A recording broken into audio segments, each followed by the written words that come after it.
You see the tractor is going to plow, cultivate the sugarcane plantation. See that? Three tractors. Three tractors are very hardworking. You can see that they are working in here, the hacienda here.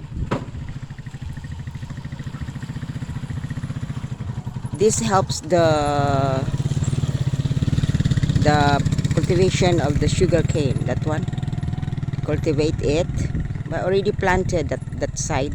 I think they are doing on the other side. These are the that one tractor. Three tractor.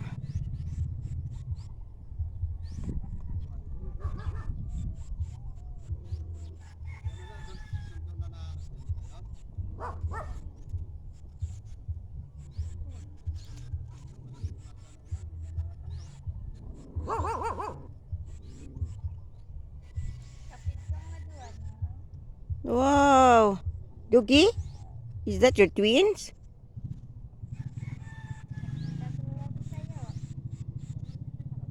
You see that, guys? This heavy equipments, the tractor is really the one who helped the cultivation of the sugarcane for the production.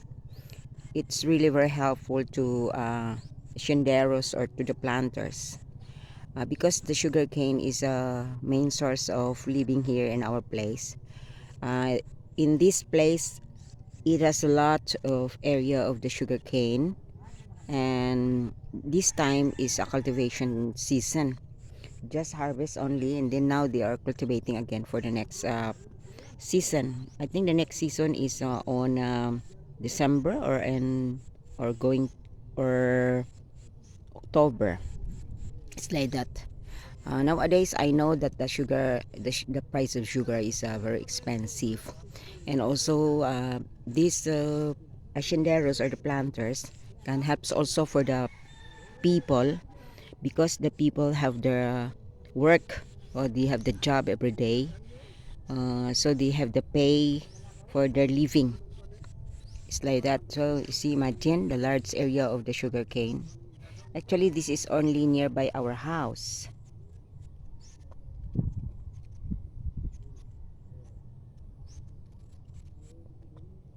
And these tractors, the three tractors, they just post there.